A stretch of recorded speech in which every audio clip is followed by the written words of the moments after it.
তখন কান্দে লইয়া বাক্স বাড়ি করছে। বাড়ি করার লগ লগ যখন বাক্সর ডাকনাটা আস্তে করে এইভাবে সরাইছে, আসমানের দিকে উনার নজর। নবী কামলিওয়ালাকে রহমাতুল লিল আলামিনকে ভালোবাসা ফরজ না ভালোবাসবে কেন? ওয়াজিব না ভালোবাসবো কেন? নফল না ভালোবাসবো কেন? সুন্নত না ভালোবাসবো কেন? আমি ডাক দিয়ে বলি গো, ও উম্মতে মুহাম্মদ রহমাতুল লিল আলামিনের উম্মতের দল, আমার নবী পাক নাজ্জাশী বাদশার গাইবি জানাজা করছে। এখানে প্রশ্ন হলো, যে সময় জানাজার নামাজ গাইবি জানাজা করছে, লাশ সামনে নাই, এটা নবী পাকের জন্য খাস, আমরার জন্য না। আমরার জন্য না। ও আমার বাবারা, বন্ধুরা, আমার নবী কামলিওয়ালা নবী রাহমাতুল লিল আলামিন নবী নূরের জবান মোবারক দিয়ে বলতে আরম্ভ করলো আয়াতের শান মোবারক। বাবা, আয়াতে পাকে আমাদের কথা, সাহাবায়ে কেরামের কথা আমার আল্লাহ কোরআনে পাকে এই জন্য বলে দিয়েছে। আগে বাবা তাওরাত কিতাব মুসা কালিমুল্লাহর কাছে আমার আল্লাহ পাঠিয়েছিল, ইনজিল কিতাব বাবা ঈসা রুহুল্লাহর কাছে আমার আল্লাহ নাজিল করে দিয়েছিল। আমার আল্লাহ ডাক দিয়ে বলে, বন্দরে আমার বন্ধু মুস্তাফার উম্মত যারা হইব তারা রুকুকারী হবে, সাজদাকারী হবে। আমি আল্লাহ তাদের ভিতরে একটা বিনয় থাকবে, কাফেরদের বিরুদ্ধে তারা বড় কঠোর থাকবে। তারা মুসলমান ভাইদের ভিতরে বড় মহব্বত থাকবে, ভালোবাসা থাকবে। অর্থ কইতে আরম্ভ করিলাম বাবা, আমার আল্লাহ বলে মুসলমানের ভিতরে মহব্বত থাকবে, কাফেরের বেলায় বড় কঠোর থাকবে। তারা কাফেরদেরকে তারা ভালোবাসবে না, অন্তরের ভিতরে স্থান দিবে না। তারা রুকুকারী হবে, সাজদাকারী হবে। আমার আল্লাহ তাওরাতের ভিতরে ইনজিলের ভিতরে বলে দিয়েছে, তাদের চিনাই উপায় হলো তাদের কপালের ভিতরে সাজদার চিহ্ন থাকব। সুবহানাল্লাহ। আমার নবী কামলিওয়ালা নবী রাহমাতুল লিল আলামিন নূরের জবান মোবারক দ্বারা বলতে আরম্ভ করলো, আমার সাহাবীর দলেরা রে, ও সাহাবীর দলের একজন বাদশা ছিল বাবা, মনোযোগ দিতে চেষ্টা করবেন। ওইটা নমরুদের সময় নয় বাবা, ইব্রাহিম খলিলুল্লাহর সময় নয়, নমরুদের সময়ের ঘটনা নয়, ফেরাউনের সময়ও ঘটনা নয়। আমার নবী কামলিওয়ালা নবী রাহমাতুল লিল আলামিন নূরের জবান মোবারক দিয়ে বলে, আশিকে রাসূলের দল মনোযোগ দিয়ে শুনবেন। বাদশা রাত্রেবেলা একটা স্বপ্ন দেখলো, ভয়ঙ্কর স্বপ্ন। আপনার এরিয়ার ভিতরে এমন একটা সন্তান কয়েক দিনের ভিতরে ভূমিষ্ঠ হয়ে যাইব, মার গর্ভ থেকে পৃথিবীর জমিনে ভূমিষ্ঠ হয়ে পড়ে। ওই ছেলেটা যখন আস্তে আস্তে করে বড় হয়ে যাবে, তোমার রাজ্য আর থাকবে না, কানকান হয়ে যাবে, ধ্বংস করে দিবে, বিধ্বস্ত করে দিবে, তোমার রাজাগিরি আর থাকবে না। বাদশাহ সকালবেলা উঠে সেনাবাহিনীকে অর্ডার করলেন, মহল্লায় মহল্লায় যাইবা, বাড়ি বাড়ি যাইবা, শহরে শহরে যাইবা, গ্রামে গ্রামে যাইবা, ঘরে ঘরে যাইবা।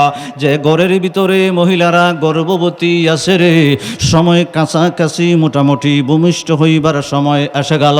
সমস্ত গর্ভবতী মহিলাদেরকে রাজ দরবারে অ্যারেস্ট করে করে নিয়ে আসবা।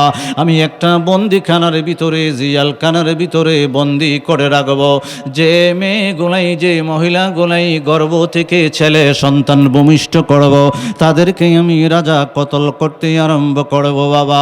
তখন সময়টা হলো বক্তে নসরের আগে। আমার আল্লাহ কোরআনে পাকে যে আয়াতে পাক তেলাওয়াত করলাম, শানে নুজুল বা তাফসিরের ভিতরে আসতে আরম্ভ করলো। আমার নবী নূরের জবান মোবারক দিয়ে বলতে আরম্ভ করে, ওই মহল্লার ভিতরে রে সমস্ত গর্ভবতী নারীদেরকে অ্যারেস্ট করে করে জেলখানার ভিতরে নিয়ে আসা হলো। একটা নারীকে আমার আল্লাহ অন্তরের ভিতরে এলহাম দিয়ে দিল, বার্তা দিয়ে দিল, কথা দিয়ে দিল, নারী রে, ও আমার বান্দি, তুমি যদি তোমার পেটের ভিতরের বাচ্চাটাকে বাঁচাইতে চাও, পাহাড়ের ভিতরে যাইবা, আর পাহাড়ের ভিতরে গিয়ে একটা গুহার ভিতরে অবস্থান করতে আরম্ভ করবা। তুমি ওই জায়গার ভিতরে বাচ্চাটারে প্রসব করবা, বাচ্চা কোনোদিন জানতে পারতো না। সুবহানাল্লাহ। কে দিছে কথা? জোরে। এটা হলো আল হিকমাতুল জামিয়াতুল মারিফাতুল হক ওয়াল আমলু বিহা মারিফা ইন্না আলমাল বাতিন সিররাম মান সিররা আজআলাহু ফি কলবি আউলিয়াই তাহতা কবাইলা ইয়ারিফুহুম গায়রি। আমার আল্লাহর হাদিস কুদসিতে বলে ইন্নাল্লাহ আনজালাল কুরআন আলা আশারাতি আবতান বাতনা লি বাতনিহি বাতনান ইলা সাবআতি আবতান। একসাথে বলা যায় বনি আল্লাহু আকবার। আমার নবী কামলিওয়ালা নবী রাহমাতুল লিল আলামিন নূরের জবান মুবারক দ্বারা বলতে আরম্ভ করল, মহিলাটার অন্তরের ভিতরে আমার আল্লাহ এলহাম করে দিল, বার্তা পাঠিয়ে দিল। ওই মহিলাটা যখন অনুধাবন করলো অন্তরের ভিতরে কথা উৎপন্ন হচ্ছে, আমার পেটের বাচ্চা বাঁচাইতে হইলে গুহার ভিতরে যেতে হবে, পাহাড়ের ভিতরে যাইতে হইব। ওই মহিলাটা বাবা গুহার ভিতরে চলে গেলেন, নির্জন যে জায়গার ভিতরে মানুষ বাস করে না, শুধু পশুগুলা পাখিগুলা হিংস্র জানোয়ার গোলা থাকে, ওই জায়গার ভিতরে মহিলাটা আমার আল্লাহর কথা অনুযায়ী বাবা গুহার ভিতরে আস্তে করে অবস্থান করতে আরম্ভ করলো। ওইখানের ভিতরে কোনো দাত্রী নাই। দাত্রী মানে গর্ভবতী মহিলাদেরকে ডেলিভারির সময় হেল্প করার জন্যে, সাহায্য করার জন্যে অন্য কোনো মহিলা নাই বাবা। যেই মহিলাগুলা গর্ভবতী মহিলাদেরকে হেল্প করার জন্যে আসে তাকে দাত্রী বলা হয়। পাহাড়ের ভিতরে কোনো দাত্রী নাই, মহিলা নাই, সাহায্য করার মতো কোনো মানুষ নাই রে বাবা। পেটের ভিতরে বাবা প্রসব বেদনা আরম্ভ হয়ে গেল। আর মনে মনে বলতে লাগলো, কে গো আমার অন্তরের ভিতরে কথা দিয়েছিলেন পাহাড়ে আসার জন্যে, গুহার ভিতরে আসার জন্যে, আমারে সাহায্য করার জন্যে কাউকে পাঠায়া দেন। ও বাবা, আমার আল্লাহর দরবারে কথা বলতে দেরি হয়েছে। আমার আল্লাহ মাথার উপরে গুহার মধ্যে একটা নূরের লাইট ফিট করতে দেরি করে নাই। সুবহানাল্লাহ। মনোযোগ আছে নে? আচ্ছা, অবশ্যই তাই বড় ধরনের কিছু হইব, যে ফেরো আছে, ঠিক না? যেরকম না ঠিক নেই বাবা। একটা লাইট যখন আমার আল্লাহর কুদরতে ফিট করে দিল, গুহাটা আলোকিত হয়ে গেল। প্রসব বেদনা আস্তে আস্তে বাড়তে আরম্ভ করলো বাবা। কিভাবে ওই মহিলাটা বলে, আমার নবী কামলেওয়ালা রাহমাতুল লিল আলামিন নূরের জবান মোবারক দিয়ে বলে, মহিলা টেরি পায় নাই। কিভাবে তার প্রসব বেদনা হইল ওই সময় বুঝতে পারল, যখন বাচ্চা ডেলিভারি হইল রে, ফেরেশতা দ্বারা আমার আল্লাহ ঘটনা ঘটায় দিল। পৃথিবীর জমিনে আইসা বাচ্চাটা যখন কাঁদতে আরম্ভ করেছে, ওই মহিলা তাকায় দেখে রে, পূর্ণিমার চাঁদের মতো সুন্দর একটা বাচ্চা। সুবহানাল্লাহ।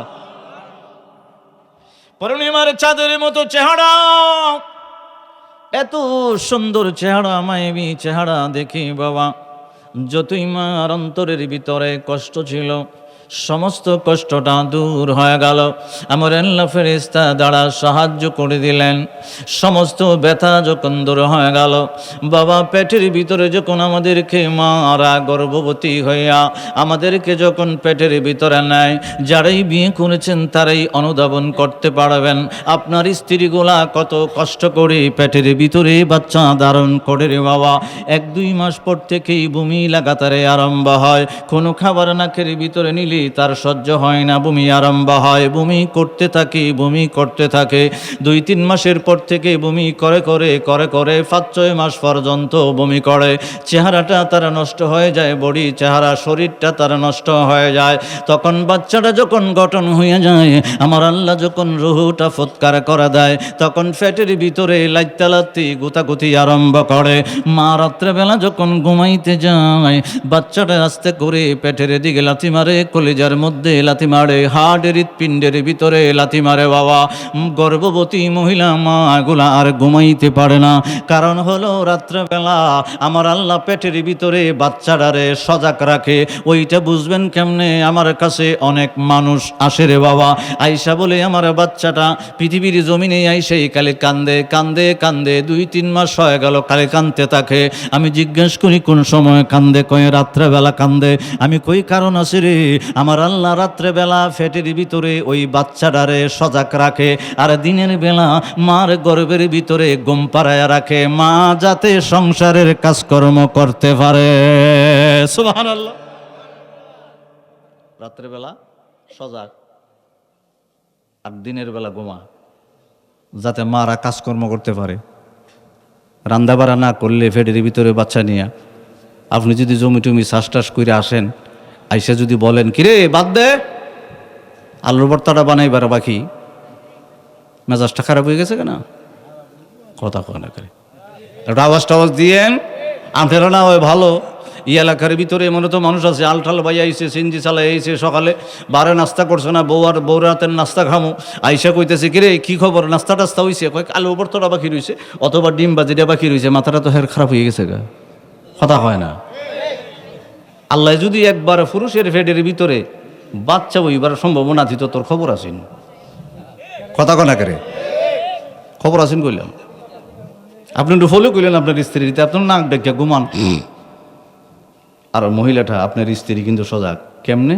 বাচ্চা খালি লাত্তি মারে, বাচ্চা খালি লাথি মারে, কলজার মাঝে লাথি মারে, হাড়ের মাঝে লাথি মারে, হৃৎপিণ্ডে লাথি মারে, এদিকে লাথি মারে, এদিকে লাথি মারে, ঘুমাইতে পারে না, এদিক থেকে এদিক যায়, এদিক থেকে সেদিক যায়, চিল্লায় বলা যাবে আল্লাহু আকবার। আমার বাবারা বন্ধুরা সামনে যাইতে আরম্ভ করলাম, নবী কামলিওয়ালা রহমাতুল লিল আলামিন নূরের জবান মোবারক দিয়ে বলতে আরম্ভ করলো, বাচ্চাটা যখন প্রসব হয়ে গেল, পূর্ণিমার চেহারার মতো সুন্দর চেহারা বাবা, আমি উম্মতে মুহাম্মদের মারিফতটা হাকিকতটা বাহির করার জন্য ওই আয়াতে পাক তেলাওয়াত করলাম, ঘটনাটা নিলাম। আমার নবী কামলিওয়ালা বলে মাটা প্রসব করে কিছুদিন ছিল, বলতে একদিন, 2 দিন, 3 দিন ছিল বাবা।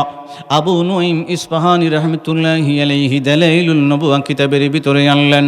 ইমাম আসাকির রাহমাতুল্লাহি আলাইহি তারিখে দামেস্কের ভিতরে ওই ঘটনাটা নিয়ে আসলেন বাবা। মা যখন গুহার ভিতরে রাইকা বাড়ির ভিতরে চলে আসলো, উনি চিন্তা করলো অন্তরের ভিতরে, উনি চিন্তা করলো আমি 1 দিন 2 দিন করে করে 13 দিন পর্যন্ত গুহার ভিতরে আসি, আমার এলাকার ভিতরে তো আমারে খোঁজাখুঁজি আরম্ভ হয়ে গেছে, যদি টের পায় রে আমার ছেলেটাকে তো জঙ্গলার ভিতরে এসে হত্যা করবে। ওই নিয়ত কোনি মা বাড়ির ভিতরে চলে আসলেন, কারো কাছে ছেলে সন্তান প্রসবের কথা বললেন না বাবা, কিন্তু দেখা যায় আশেপাশে কিছু ঘনিষ্ঠ লোক আছে রে বাবা, তাদের কাছে বললে সমস্যা হবে না বাইবা। আমার নবী বলে ওই মাটা যখন বলতে আরম্ভ করলো, রাজ দরবারে সমস্ত গর্ভবতী মহিলাকে নিয়া একটা জিয়ালখানার ভিতরে তালা দিয়া রাখছে, আমি লুকাই একটা গুহার ভিতরে চলে গিয়েছিলাম, বাচ্চা প্রসব করে চলে আসছি। মহিলা বাবা একজনের কান থেকে আর একজন, একজনের কান থেকে আর একজন হয়ে হয়ে বাদশার দরবারে চলে গেল। বাদশা ডাক দিয়ে বলে, সেনাবাহিনী আমার এলাকার ভিতরে রে, মহল্লার ভিতরে, আমার এলাকার ভিতরে একটা বাচ্চা প্রসব হয়ে গেল জঙ্গলের ভিতরে, গুহার ভিতরে, তোমরা টের পাইলা না। একজন মহিলা বাদে সমস্ত মহিলাকে অ্যারেস্ট করে রাজ দরবারে নিয়ে আসলা, জিয়ালখানার ভিতরে রাখলা, সে নাকি গুহার ভিতরে বাচ্চা প্রসব করেছে। ও বাবা, সেনাবাহিনী মাকে অ্যারেস্ট করে নিয়ে খুঁজে খুঁজে যখন গেলেন বাবা গুহার কাছাকাছি, গিয়া দেখতেছে বাবা সিংহ 2টা মিলে মিলে ওই বাচ্চাটাকে জিব্বা দিয়া ছাড়তে আরম্ভ করেছে। সুবহানাল্লাহ। আমার আল্লাহ ডাক দিয়ে বলে, সিংহুরি আমার ওই বাচ্চাটা বান্দাটারে মারার জন্য সেনাবাহিনী আসতেছে রে, তোরা 2 জন মিলে মিলে গুহার ভিতরে ঢুইকা যা, গুহার ভিতরে ঢুকে ঢুকে ওই বাচ্চাটার দেহের ভিতরে জিব্বা দিয়া ছাড়বি, তোদেরকে দেখলে আর সেনাবাহিনী থাকবে না, পলায়ন করে বাদশার দরবারে যাইব। দূর থেকে সেনাবাহিনী যখন ওই কাণ্ড দেখতে আরম্ভ করেছে, কাছাকাছি যাইতে পারে নাই, কাছাকাছি যায় নাই। সেনাবাহিনী রাজ দরবারে গিয়ে বলে, বাদশা ওই বাচ্চাটাকে কতল করার উদ্দেশ্যেই আমরা গুহার ভিতরে গেছিলাম, গিয়ে দেখতেছি 2টা সিংহ তার দেহের ভিতরে জিব্বা দিয়া ছাটে, কোনো ক্ষতি টতি কিচ্ছু করে না। বাদশা ডাক দিয়ে বলে, তাহলে কোনো চিন্তার কারণ নাই, আগে সিংহ জিব্বা দিয়া ছাটে রে, এইটা স্বভাব, তারপরেই তারে খাইব, তারে আর মারতে হবে না, আর তারে কোনো কিছু করতে হবে না, তালাশ করতে হবে না। আমার আল্লাহ ডাক দিয়ে বলে, জিবরিল পৃথিবীর জমিনে নাই মা যাইবি রে, ওই বাচ্চাটার দুইটা আঙ্গুল মুখের ভিতরে দিয়ে দিবি, আর ওই দুইটা সিংহকে আমি আল্লাহ হুকুম করে দিলাম সর্বসময় ওই দেহের ভিতরে জিব্বা, গরম জিব্বা দিয়া ছাড়তে আরম্ভ করব, ওই বাচ্চাটার যেন শরীরের ভিতরে কোনো ক্ষতি না হয়। সুবহানাল্লাহ। কারবারটা ঘটাইতেছে কেডা? জোরে। জিবরিল আমিন পৃথিবীর জমিনে নেমে আসলেন, আস্তে করে বাচ্চাটারে দুইটা আঙ্গুল বাবা মুখের ভিতরে দিয়ে দিলেন। আমার আল্লাহ বলে দিছে, জিবরিলে একটা আঙ্গুলের ভিতরে মধু দিয়ে দিবি, আর একটার ভিতরে দিবি দুধ। যখন ওই আঙ্গুল চষতে আরম্ভ করবে, আমার আল্লাহর কুদরতে দুধ বাহির হতে আরম্ভ হবে, গরম গরম দুধ। মার স্তন থেকে যারা আপনারা বাবা দুধ খেয়েছেন, গরম দুধ বাবা, ঠান্ডা দুধ নয়। 72,000 নালি দিয়া রে বাবা, 72 নালি না, 72,000 নালি দিয়া দেহের রক্ত পানি করে করে আমার আল্লাহ খাবারটারে রিফাইনিং করে দুধ বানাইয়া আপনারে খাবার খাওয়াইয়া দিছে। আপনি যখন বড় হয়ে গেলেন, শাদি করে ফেললেন, বিয়ে শাদি করলেন, মারে আর ভালো লাগে না, বাপরে আর ভালো লাগে না, এক ফুটা দুধের দাম জিন্দিগি গেলেও সুদ হবে না। ঠিক না? আমার নবী কামলিওয়ালা রাহমাতুল্লিল আলামিন উহুদ যুদ্ধের সময় এক সাহাবী আমার নবীজির কদম মোবারকে আয়েশা বলে, ইয়া রাসূলুল্লাহ, ইয়া হাবিবাল্লাহ, নবী গো, নবী গো, বলা যাইব নি ইয়া রাসূলুল্লাহ? উহুদ যুদ্ধের ভিতরে আমার যাইতে মন চায়। আমার নবী কামলিওয়ালা নবী রাহমাতুল্লিল আলামিন বলে, তোমার ঘরের ভিতরে কে আছে বলো। ওই যুবকটা ডাক দিয়ে বলে, আমার ঘরের ভিতরে আমার মা আছে, বৃদ্ধ মা আছে, দুইটা বোন আছে। আমার নবীজি নূরের জবান মোবারক দ্বারা বলতে আরম্ভ করে, ও যুবক, ও আমার সাহাবী রে, আমার সাথে উহুদ যুদ্ধের ভিতরে যাইতে হবে না। উহুদ যুদ্ধের ভিতরে যাইয়া যে সওয়াবটুকু আমার আল্লাহ তোমারে দান করব, তো আমি নবী নূরের জবান মোবারক দিয়া অর্ডার করে দিলাম, মার সেবা করবা, মার কাছে থাকবা, দুইটা বোন কে দেখাশোনা করবা, আমার আল্লাহ উহুদ যুদ্ধের সওয়াবটুকু তোমারে দান করে দিব। ওই বাচ্চাটা আস্তে আস্তে জঙ্গলের ভিতরে, গুহার ভিতরে বড় হইতে লাগলেন। এমন করলেন বাবা, পৃথিবীর জমিনের একদিনের বাচ্চা দেখা গেল, ওই বাচ্চাটাকে 1 মাসের বাচ্চার মতো হৃষ্টপুষ্ট দেখা যায়। পৃথিবীর জমিনে আপনাদের এলাকার ভিতরে 1 মাসের বাচ্চা যেমন দেখা যায়, গুহার ভিতরের বাচ্চাটাকে আমার আল্লাহ 1 বছরের বাচ্চার মতো হৃষ্টপুষ্ট বানায় দিছে।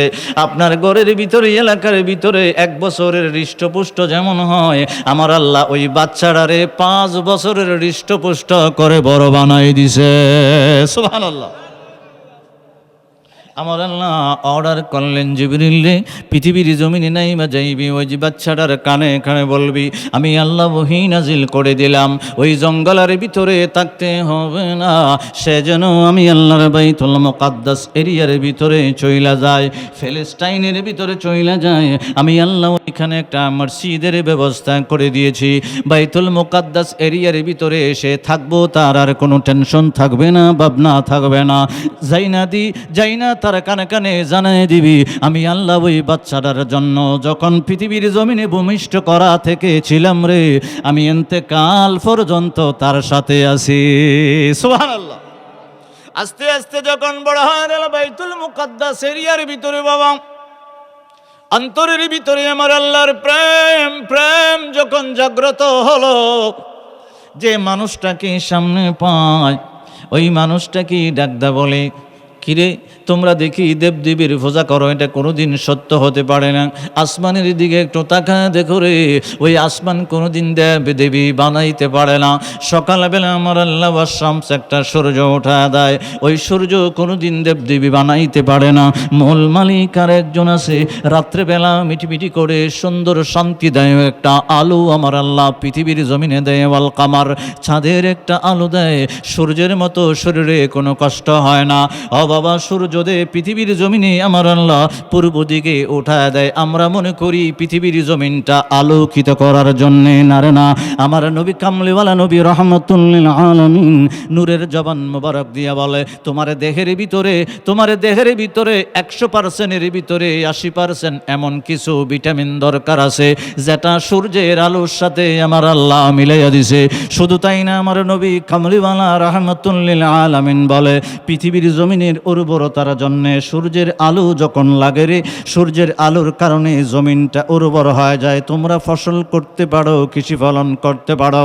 আমার নবী কামলিওয়ালা রাহমাতুল লিল আলামিন ডাক দিয়া বলে, গাছের ডালে ডালে যত পাখি দেখো রে, আর জঙ্গলের ভিতরে যত পশু পাখি আছে, হিংস্র যন্ত্র আছে, আর জমিনের ভিতরে যে তোমরা যা দেখো না, সাপটা বাসে, ছোট বড় কীট পতঙ্গ আমার আল্লাহ বানায় রাখলো, সমস্ত কিছু সূর্যের সাথে আমার আল্লাহ সূর্যের আলোর সাথে সম্পর্ক দিয়া রাখছে। আর রাতের বেলা ওয়াল কামার, একটা চন্দ্র আমার আল্লাহ বানাইলো, ওই চন্দ্র না বানাইলে কোনো সময় সাগর নদীর ভিতরে জোয়ার আইতো না। সুবহানাল্লাহ। কি আইতো না? জোরে কর না। জোয়ার না আইলে আপনি পানি শেষ করতে পারতেন না। আমরা আল্লাহর জমিনেই বাস করি, জমিন দিয়ে হাঁটি, ঘরও বানাইছি, দোকানও বানাইছি, ব্যবসাও দিছি। উপরের দিকে থাকায় আসমান, সূর্য আমার আল্লাহ উড়াইয়া দেয়। যদি আল্লাহ কইতো সূর্য উড়াইতাম না, বিদ্যুৎ বিলের মতো প্রতি মাসে 5,000 দিয়ে লাগবো, আমরা একবারে সোজা কইলাম আল্লাহ দিমুনে, কথা হয় ঠিক না? মনে হয় বিদ্যুৎ বিল 1 মাস 2 মাস না দিলে বেটা কি করে এসে? আর আল্লাহ যদি কইতো তোরে সূর্য উঠাইতাম না, 5,000 দিবি আমারে, আমরা কইলাম আল্লাহ একবারে সূর্য হয়ে গেছি গা, 5,000 দিমু তো দিমু, এরপরে তোমারে আর বলতাম না। কথা কনা না? না, এই ঠিকঠাক জোরে কইতেইব, ঠিক। আমরা আল্লাহ আবার নজমন দিয়ে আসমানটা সাজাই দিছে, জমিনটা উর্বর করে দিছে আমাদের জন্য। আবার ফসলটা যে হয়, এটা আমার আল্লাহ সূর্যের সাথে চন্দ্রের সাথে মিলাইয়া উর্বরতা দিয়া ভিটামিন দিয়া ফসলটা ফলাইয়া আমার ঘরের ভিতরে আমার আল্লাহ ফাটায় দেয়। ও মদিনাওয়ালা শোনো আমার জালা, এই অন্তরের সকল ব্যথা বুঝাবো তোমায়, যার খাতিরে দয়াল আল্লাহ সব কিছু বানায়। বলেন, যার খাতিরে দয়াল আল্লাহ, বলি যার খাতিরে দয়াল আল্লাহ সব কিছু বানায়। বলেন, যার খাতিরে দয়াল আল্লাহ আশিকেরা নবীর প্রেমে আহাজারি করে, গোপনে গোপনে তাদের চোখের পানি জোরে। আল্লাহ দাও না নবীর দেখা, আল্লাহ দাও না আর কিছু না চাই, আল্লাহ দাও না নবীর দেখা আর কিছু না চাই। যার প্রেমেতে দয়াল আল্লাহ সব কিছু বানায়। বলেন, যার প্রেমেতে দয়াল আল্লাহ হাজার দিনের স্বপ্ন মনে যাব জিয়ারতে, পর্ব দুরূদ করব সালাম থাকব দিনে রাতে। আশিক হইয়া এই অদমের নবী বিনে, এই অদমের নবী বিনে আর তো কেহ নাই, এই অদমের নবী বিনে আর তো কেহ। যার প্রেমেতে দয়াল আল্লাহ সব কিছু বানায়। বলেন, যার প্রেমেতে দয়াল আল্লাহ। ও আমার রাহমাতুল লিল আলামিনের উম্মতের দল, আল্লাহর হাবিবুল্লাহ, আল্লাহর দোস্তের উম্মতের দল, নবী কামলিওয়ালা নূরের জবান মোবারক দিয়ে বলতে আরম্ভ করে, বাইতুল মুকাদ্দাস এরিয়ার ভিতরে ওই ছেলেটা যখন আস্তে করে বড় হয়ে গেল, যে মানুষদেরকে পায় রে, তারই আমার আল্লাহর ইসলামের দাওয়াত দিতে আরম্ভ করে, মূর্তি পূজা বাদ দিবার জন্য তাদেরকে আহ্বান করে। দাওয়াত দিতে দিতে বাইতুল মুকাদ্দাস এরিয়ার ভিতরে দাওয়াত দিতে দিতে একজন দুইজন নয়, 300 জনকে আমার আল্লাহর তাওহীদের দাওয়াত দিয়ে মুসলমান বানায়া দিছে।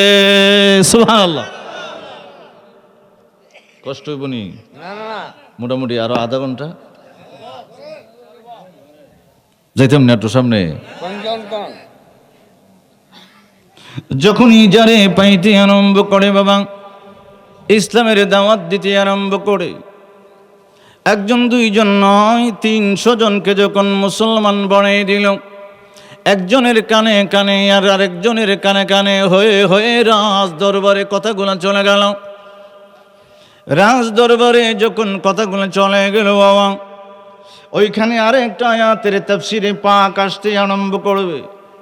সূরা হুদের 4 নম্বর আয়াতে পাকে আমার আল্লাহ বলতে আরম্ভ করে, বনি ইসরাইলের দল একবার নয় দুইবার নয় 3 বার তারা বিপর্যয় আরম্ভ করবে। তাফসীরের ভিতরে 3 বার আমার আল্লাহ কোরআনে পাকে বলে 2 বার, 2 বারের ভিতরে তারা 2 বার, একবার নয় 2 বার তারা বিপর্যয় করবে। কি বিপর্যয় করবে? নবী পাকদেরকে তারা হত্যা করতে আরম্ভ করবো। নাউজুবিল্লাহ বলা যাবে না? এরকম বেজাল্লা জাতি আছে না? কথা কোন আছে না? যারা একটু নবীর পক্ষে কথা কয়, যারা ইসলামের পক্ষে কথা কয়, যারা আমার আল্লাহর পক্ষে কথা কয়, তখন ওই লোকটার পিছনে শত্রু লেগে যায়। আমার আল্লাহ ডাক দিয়ে বলে, মুসলমানের দল সূরা আল ইমরানের 139 নম্বর আয়াতে পাক উল্টাইতে আরম্ভ করো। আমার আল্লাহ ডাক দিয়ে বলে, ওয়ালা তাহিনু ওয়ালা তাহজানু ওয়া আনতুমুল আ'লাউনা। আমার আল্লাহ ডাক দিয়ে বলে, ও মুসলমানের দল যারা উপস্থিত আছো, আমি বলতে লাগলাম আল্লাহর হাবিবুল্লাহর উম্মতের দল, আমার আল্লাহ বলে, ওয়ালা তাহিনু, তোমাদের কোনো টেনশন নাই, ওয়ালা তাহজানু, তোমরা দুঃখিত হইও না। ও উম্মতে মুহাম্মদী রে, তোমরা দুঃখিত হইও না। ওয়া আনতুমুল আ'লাউনা, তোমরাই বিজয়ী, তোমরাই বিজয়ী, তোমরাই বিজয়ী। আমরা মহা খুশি হয়ে গেলাম আল্লাহ, আমাদের কোনো টেনশন নাই, দুঃখিত আমরা হব না, চিন্তাও করব না। ওয়া আনতুমুল আ'লাউনা, তুমি বললা সূরাতুল আল ইমরানের ভিতরে 139 নম্বর আয়াতে, আমাদের কোনো টেনশন নাই, ভাবনা নাই, আমরাই বিজয়ী হইব। বুইজা গেলাম আল্লাহ তোমার কুদরতি জবান মুবারকের কথা দ্বারা। আমার আল্লাহ লাস্টে ডাক দিয়ে বলে, ইন কুনতুম মুমিনিন, আগে চেক কইরা দেখো রে বুকের ভিতরে ঈমান আসেনি।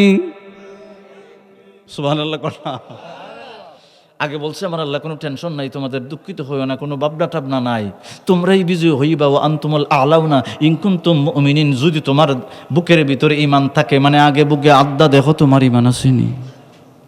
কথা হয় না? কষ্ট নিতেছেন আপনারা? আমার আল্লাহকে জিজ্ঞেস করি, আমার আল্লাহ ঈমানটা কোন জিনিস একটু বুঝতে চাই। আমরা বাবা আজকে এশার নামাজ পড়লাম 4 রাকাত, ফরজ পড়লাম 2 রাকাত সুন্নাত, 2 রাকাত নফল পড়লাম, 3 রাকাত বিতিল পড়লাম। তাহলে বোঝা গেল ইবাদতের ভিতরে ক্যাটাগরি আছে, কোনোটা ফরজ, কোনোটা ওয়াজিব, কোনোটা সুন্নাত, কোনোটা নফল। ঠিকঠাক না বলে চলবো না? পড়ছেন না আজকে নামাজ? কোনোটা ফরজ, কোনোটা ওয়াজিব, কোনোটা সুন্নাত, কোনোটা নফল। রমজানুল মুবারকের ভিতরে আমার আল্লাহ 1 বছরের ভিতরে রমজানুল মুবারক আমাদের উপরে ফরজ করে দিয়েছেন। আপনি রোজা মান্নত করলেন, ওয়াজিব হয়ে গেল। আপনি আইয়ামে বীজের রোজা রাখলেন, সুন্নাহ হয়ে গেল। আপনি এমনি বৃহস্পতিবারে সোমবার রোজা রাখলেন, নফল হয়ে গেল। তাহলে বোঝা গেল ইবাদতের ভিতরে ক্যাটাগরি আছে, কোনোটা ফরজ, কোনোটা ওয়াজিব, কোনোটা সুন্নাত, কোনোটা নফল। আপনারা যদি আমাকে জিজ্ঞেস করেন, জগৎপুরী হুজুর নবী কামলিওয়ালা রাহমাতুল লিল আলামিনের গুণগান আপনারা শুধু গাইতে থাকেন, আপনার কাছে প্রশ্ন হলো, নবী কামলিওয়ালাকে আপনারা আমাকে বলতেছেন নবী কামলিওয়ালা রাহমাতুল লিল আলামিনকে ভালোবাসা ফরজ নাকি? আমি বলবো না। আপনি বলবেন ওয়াজিব নাকি? আমি বলবো না। আপনারা বলবেন সুন্নাত নাকি? আমি বলবো না। নফল নাকি? আমি বলবো না। তখন আপনারা বলবেন, হুজুর নবী কামলিওয়ালাকে রাহমাতুল লিল আলামিনকে ভালোবাসা ফরজ না, ভালোবাসবে কেন? ওয়াজিব না, ভালোবাসবো কেন? নফল না, ভালোবাসবো কেন? সুন্নাত না, ভালোবাসবো কেন? আমি ডাক দিয়ে বলি গো, ও উম্মতে মুহাম্মদ রাহমাতুল লিল আলামিনের উম্মতের দল, পৃথিবীর জমিনে ওই দিকে একটা দল, ওই দিকে দল, ওই দিকে দল, দলের কোনো অভাব নাই রে বাবা। ওই দলটা ইমাম বুখারী রে মানে, এই দলটাও মানে, এই দলটাও মানে, মানে কওমিরা মানে, আলিয়া মানে, সুন্নি মানে, লামা মাযহাব ইমানে সবাই মানে রে। ইমাম বুখারীর কিতাব না পড়ে কেউ আলেম হইতে পারে না। আমি আমার কাছ থেকে দলিল নেওয়ার দরকার নাই। নবীজিকে ভালোবাসা ফরজ না, ওয়াজিব না, সুন্নত না, নফল না।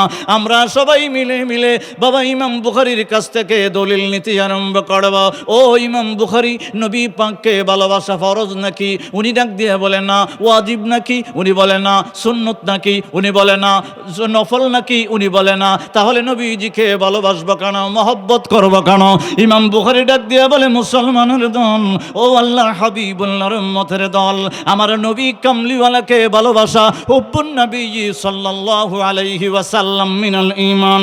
নবীজিকে ভালোবাসা হলো ঈমান। সুবহানাল্লাহ। কি ঈমান? জোরে ঈমান। হ্যাঁ, এটা মনে থাকতে হবে। এই দলটারে যদি জিজ্ঞেস করেন, আমরা তো মোহাম্মদ নবী কামলিওয়ালা রহমাতুল্লিল আলামিনকে দাঁড়াই একটু মোহব্বত ইয়া নবী সালাম আলাইকা কই, এ সেরটা খালা করে কইব, এটা আমরা করি না। কথা কোনা করে তখন আপনি বলবেন, ও আল্লাহ তো সূরাতুল আল ইমরানের ভিতরে বলছে, ওয়ালা তাহিনু ওয়ালা তাহজানু ওয়া আনতুমুল আলাউনা ইন কুনতুম মুমিনিন। আমরাই বিজয়ী হমু, আমরা দুঃখিত হইতাম না। ইন কুনতুম মুমিনিন, নবীর মোহব্বত নাই তো তোমার বুকের ভিতরে ঈমান নাই। এখন সামনের দলটারে ধরেন, আল্লাহ দলাদলি পছন্দ করো। আল্লাহ কয় না, আমি দলাদলি পছন্দ করি না। আল্লাহ বুঝতাম কেমন একটা দলিল উলিল দেও, সুবহানাল্লাহ কইতেন না। আল্লাহ একটা আয়াত দেও আমরা রে। আমার আল্লাহ কয় সূরা আল ইমরান উল্টা 103 নম্বর আয়াত, একসাথে বলা যাবে আল্লাহু আকবার। আমার আল্লাহ বাবা কোরআনে পাকের ভিতরে ডাক দিয়ে বলে, ওয়াতাসমু বিহাবলিল্লাহি জামিআ। আমার আল্লাহ ডাক দিয়ে বলে, আমি দলাদলি পছন্দ করি না। এক দলের ভিতরে থাকো, এক রজ্জুর ভিতরে থাকো, এক রশিতে দইরা রাখো রে। তারপরে আমার আল্লাহ বলে, ওয়ালা তাফাররাকু, এই দলে এই দলে এই দলে বিভক্ত হয়ে যায় না। কোরআনের অর্থ বলছি, বাড়িতে গিয়ে মিলাই নেবেন। আমার আল্লাহ ডাক দিয়ে বলে, ওয়াতাসিমু বিহাবলিল্লাহ, এক রশির ভিতরে দইরা রাখো, একটা দলের ভিতরে থাকো। ওয়ালা তাফাররাকু, বিভিন্ন দলে বিভক্ত হয়ে যায় না। আমার আল্লাহ বলে, ওয়াজকুরু নি'মাতাল্লাহি, আমি আল্লাহ তোমার দেহের ভিতরে, বুকের ভিতরে, অন্তরের ভিতরে উযকুরু নি'মাতাল্লাহি, নবী কামলিওয়ালা রাহমাতুল্লিল আলামিনের মহব্বত দিয়া ঈমান বানাই দিছি রে। ওই নিয়ামতের কথা তোমরা ভুইলা যায় না। ওয়ালা তাফাররাকু, আমি আল্লাহ বললাম একটা দলে থাকার জন্য বিভিন্ন দল বানায় না। আমি আল্লাহর দল একটা একটা একটা, ওইটা রাইখা যদি বিভিন্ন দল বানাও, তাহলে ওইটা হইব শয়তানের দল। কি এর দল? কেডা হয় না? না, জোরে জোরে জোরে জোরে। আব্দুল্লাহ ইবনে আব্বাসের দরবারে বাবা একটা কথা মনে হয়েছে, কইতাম নি ফুস্টারটার একটু বলতইব, নাই লইছ না, খান্দ লইতইব, ফতাহা কিতাই দেয়া, এটা খান্দে লইয়া ঘুরতাছি বাংলাদেশের ভিতরে, বিজয় বিজয় বিজয়, কথা কয় না। আমার আল্লাহ বলে, টেনশন করে লাভ নাই, বলা তাহিনু বলা তাহজানু, দুঃখ টুক্ষ কইরা না, আনতুমুল আলাউনা, বিজয় তোমরা রো। ইন কুনতুম মুমিনিন, আগে বুকে আটটা দিয়া দেখ ইমান আসেনি, এরপরে পতাকাটা খান্দু লইস, কথা হয় না। আমার বাবার বন্ধুরা, আবু বকর সিদ্দিক রাদিয়াল্লাহু তাআলা আনহু যখন কান্দে, পতাকা ছিল, ইসলামের বিজয় ছিল। উমর ফারুক রাদিয়াল্লাহু তাআলা আনহুর কান্দে যখন পতাকা ছিল, ইসলামের বিজয় ছিল। উসমান রাদিয়াল্লাহু তাআলা আনহুর কান্দে যখন পতাকা ছিল, ইসলামের বিজয় ছিল। শেরখুদা আলী, মুশকিল কুশা আলী, শেরখুদা আলী মাওলা আলী রাদিয়াল্লাহু তাআলা আনহুর কান্দে যখন পতাকা ছিল, ইসলামের বিজয় ছিল। ও বাবা ইমাম হুসাইন রাদিয়াল্লাহু তাআলা আনহুর কান্দে যখন পতাকা ছিল, ইসলামের বিজয় ছিল। গাউসুল আজম গাউসুস সাকালাইন বড় পীর দস্তগীর আব্দুল কাদের জিলানী আল গিলানী রাদিয়াল্লাহু তাআলা আনহুর কান্দে যখন পতাকা ছিল, ইসলামের বিজয় ছিল। আতে রাসূল গরিবে নওয়াজ মঈনুদ্দিন চিশতি আনজিরি সাজমিরি রাহমাতুল্লাহি আলাইহির কান্দে যখন পতাকা ছিল, ইসলামের বিজয় ছিল। হযরত খাজা বাহাউদ্দিন নকশবন্দি রাহমাতুল্লাহি আলাইহির কান্দে যখন পতাকা, ইসলামের বিজয় ছিল। বাবা শায়েখ আহমদ সরহিন মুজাদ্দিদ আল ফেসানির কান্দে যখন পতাকা ছিল, ইসলামের বিজয় ছিল। শাহজালাল ইয়ামুনি সহ, শাহপরান সহ, নাসিরউদ্দিন সিফাসালা সহ, নাসিরউদ্দিন সিফাসালা সহ 360 আউলিয়ার কান্দে যখন পতাকা ছিল, ইসলামের বিজয় ছিল। এখন জানতাম চাই আবু বকর সিদ্দিক রাদিয়াল্লাহু তাআলা আনহু থেকে বাবা শাহজালাল পর্যন্ত ইসলামের পতাকা খান্দে লইছে বিজয় এরার অস্ত্রটা কিতে কথা হয় বোমা টোমা লই আইছিল পিস্তল মিস্তল লই আইছি কিছু না। এখন আর একটা জিনিস দেই আগে কিন্তু 4টা হাদিস কুছি অন বাইঙ্গে দিতেছি বাবা শাহজালাল সুরমা নদীর ফারো আইছে আয়া সুরমা নদীর নামাজের মসল্লা এইভাবে বিছাইছে যারা মানো না তোমরাও বিছাই অপুকুর কথা হয় না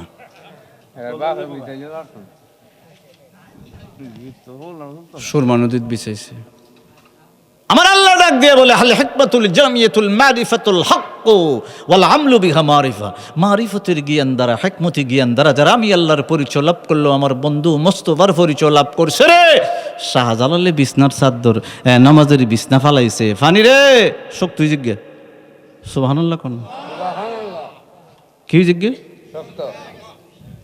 আমার আল্লাহ ডাক দিয়ে বলে ইন্না আলমাল বাতিনি সিররাম মান সিররা আজআলহু ফি কলবি আমি আল্লাহর পরিচয় লাভ করার কারণে নবী কামলিওয়ালার পরিচয় লাভ করার কারণে আজআলহু ফি কলবি আমার বাতিনের বান্ডারের ইলমটুকু শাহজালালের অন্তরে রেখে দিছি শক্ত ওইবি এরকম শক্ত না এটার ভিতরে আবার 5 জন জায়গা লইব না 10 জন লইব এরকম না যতজন মন চাই উঠব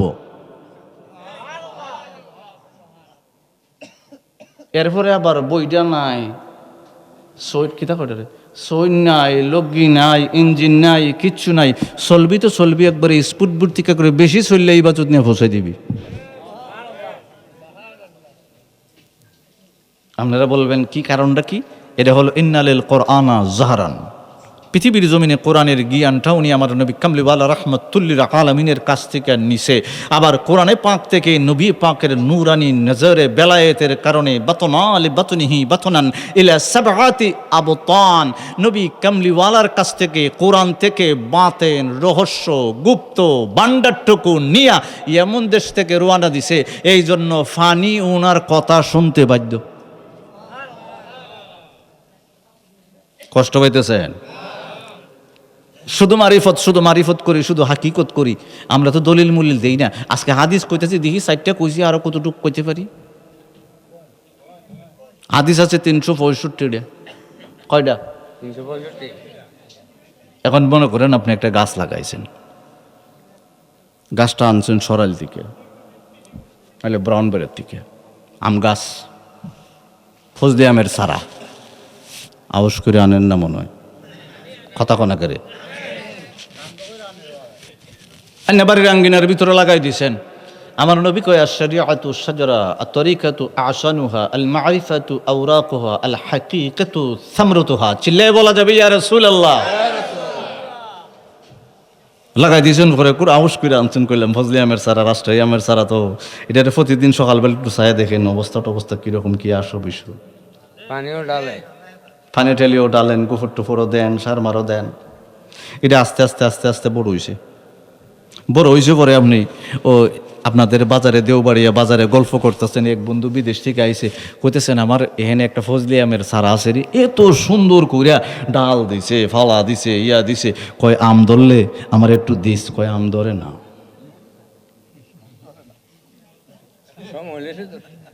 না সময় হইছে আম ধরে না আম তো ধরে না আমার নবী কামলিওয়ালা রাহমাতুল্লিল আলামিন ডাক দিয়ে বলে আশ-শারিআতু শাজারা শরীয়ত হইল গাছ বুঝা যায় আশ-শারিআতু শাজারা শরীয়ত গাছ আর তরিকাতু আসানুহা ওই গাছের ডাল হলো তরিকত আল-মারিফাতু আওরাকুহা শরীয়তের গাছের ফাতা হলো মারিফত আল-হাকীকাতু সামরাতুহা শরীয়তের গাছের ফল হলো হাকিকত সুবহানাল্লাহ বলেন এখন মনে করেন মৌলবী ইন্নালিল কোরআনা জাহরান কোরআন পড়ছে কোরআনের তাফসিরটা পড়ছে জাহরান মানে প্রকাশ্য জ্ঞান নিছে ইন্নালিল কোরআনা জাহরান প্রকাশ্য জ্ঞানটা নিছে প্রকাশ্য জ্ঞানটা নিয়া উল্টাইতেছে নবীজির ব্যাপারে তাজিম করে সালাম দিলে তো মনে হয় ভালো কথা হয় না এখন ইন্নালিল কোরআনা জহরান জ্ঞান নিয়ে তাফসির নিয়ে লেখাপড়া করেছে, হাদিস নিয়ে লেখাপড়া করেছে, ফিকা নিয়ে লেখাপড়া করে নবী কামলিওয়ালা রাহমাতুল্লিল আলামিনের শান কমানোর জন্য কোরআন তাফসির উল্টাইতেছে, হাদিস উল্টাইতেছে, ফিকার কিতাব উল্টাইতেছে।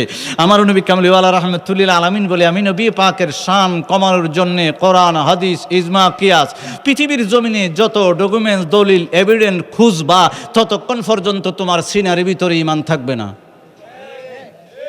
সুবহানাল্লাহ বলেন না, ঈমান থাকবে না। ইয়া রাসূলুল্লাহ তোমায় দেখতে মনে চায়, বলেন ইয়া রাসূল এই আদমকে নসিব করো দিদার আপনার দয়াল, এই আদমকে নসিব করো দিদার। ইয়া রাসূলুল্লাহ তোমায় দেখতে মনে চাই, বলি ইয়া রাসূলুল্লাহ তোমায়। এই আশিকদের সর্বসময় তোমায় মনে পড়ে, এই আশিকদের সর্বসময় তোমায় মনে পড়ে। তোমার দেখার জন্য নবী, তোমায় দেখার জন্য নবী মনটা ছটফট করে, তোমায় দেখার জন্য নবী মনটা ছটফট করে। ইয়া রাসূলুল্লাহ তোমায় দেখতে মনে চায়, বলিয়া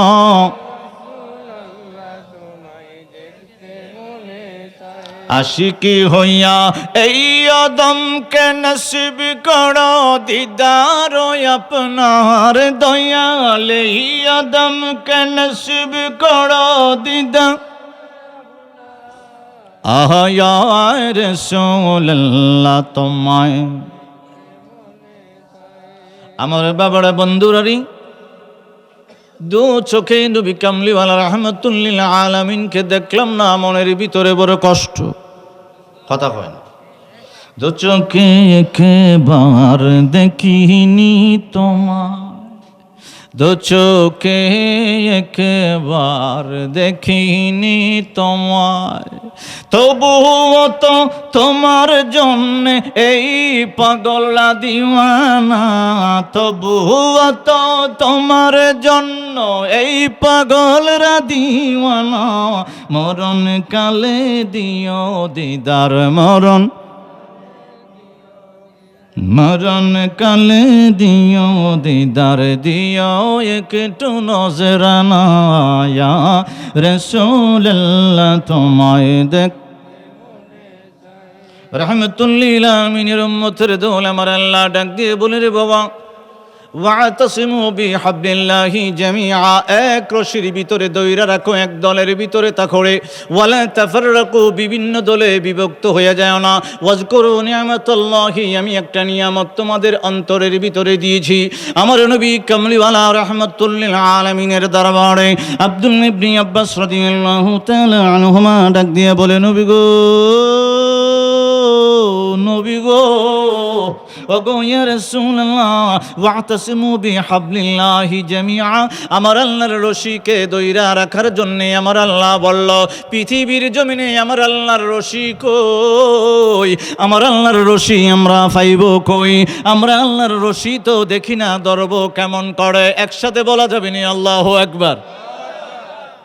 আব্দুল্লাহ ইবনে আব্বাস রাদিয়াল্লাহু তাআলা আনহুমা নবী কামলিওয়ালার দরবারে প্রশ্ন করলেন, ইয়া রাসূলুল্লাহ ওয়াতাসমু বিহাবলিল্লাহ, হাবল অর্থ বাবা রশি, হাবলুল্লাহ আল্লাহর রশি। নবী কামলিওয়ালার দরবারে আব্দুল্লাহ ইবনে আব্বাস বলে, নবী গো, আল্লাহর রশি, আল্লাহর রশি পাইব কেমন করে, ধরব কেমন করে, এক রশিতে ধরব কেমন করে? আমার নবী কামলিওয়ালা রাহমাতুল্লিল আলামিন নূরের জবান মোবারক দিয়ে বলে, ও আব্দুল্লাহ ইবনে আব্বাস রে, আল্লাহর রশি মানে হাবলুল্লাহ, আই ওয়াহুয়া রাসূলুল্লাহ। তাফসীর ইবনে আব্বাসের ভিতরে বাবা লিখে দিয়েছে, আল্লাহর রশি হইল আই ওয়াহুয়া রাসূলুল্লাহ, এক রশি মানে হলো নবী কামলিওয়ালা রাহমাতুল্লিল আলামিনের রশিকে আমার আল্লাহ দইরা রাখার জন্য বলেছে। সুবহানাল্লাহ। এখন আল্লাহ বলছেন নবী কামলিওয়ালা রাহমাতুল লিল আলামিন আই ওয়া হুয়া রাসূলুল্লাহ হাবলুল্লাহ আই ওয়া হুয়া রাসূলুল্লাহ, রসুলের রশি তোমরা দূরে রেখো। আমরা এখন রসুলের রশি দূরে রাখছি। এখন সামনের দলটারে জিগাইতেছি, জগৎপুরি হুজুর ওয়াজ করে গেছে ওয়াতাসিমু বিহাবলিল্লাহ সূরা আল ইমরানের 103 নম্বর আয়াত। আল্লাহর রশি বলে নবী পাকের রশি। হে কেউ না বেটা তো শিরিক হয়ে যায়,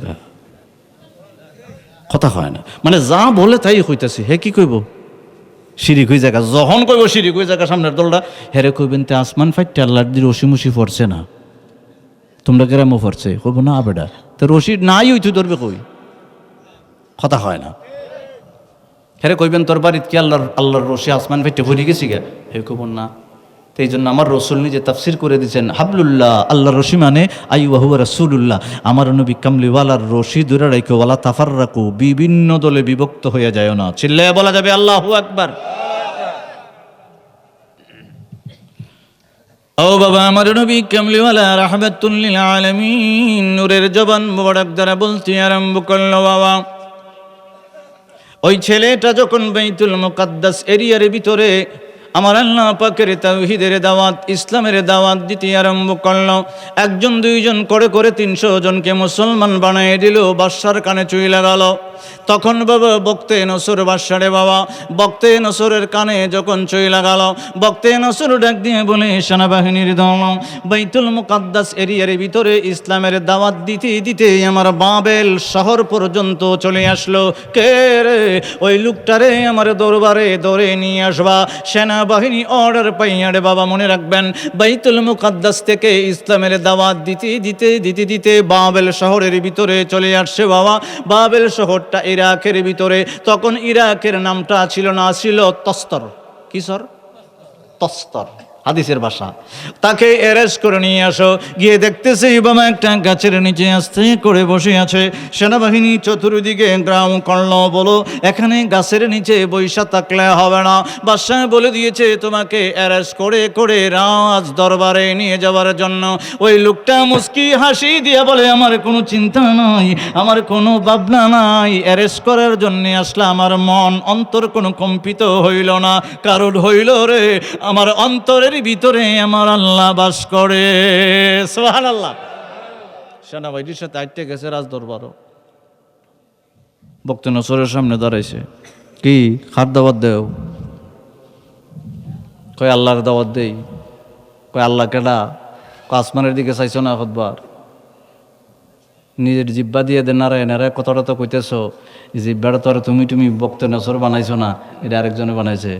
সুবহানাল্লাহ না কত হেত বেজাইল্লা। কয় যে চোখটা দিয়া, এই যে চোখটা দিয়ে আমার দিকে তাকায় তাকায় কথা কইতেছো, এই চোখটা তো একদিন তুমি বানাইয়া দেখাইলে না, নিজে খোদাগুড়ি দেখাইতেছো, এই চোখ যিনি বানাইছে ওনার দাওয়াত দেই।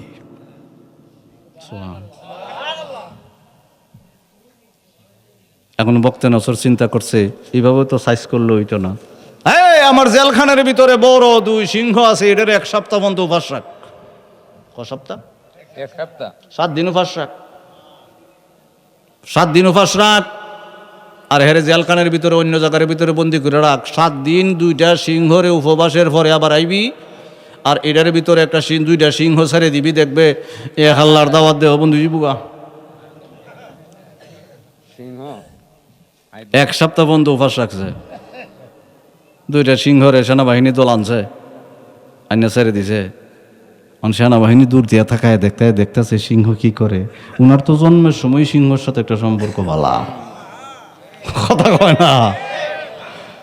সিংহ যখন ভিতরে ঢুকছে, সিংহ আবার আক্রমণ করবো কি মনে করছে, 1 সপ্তাহ উপাস রাখলে গিয়ে ওই সিরে ফিরে খাইয়ে লিব।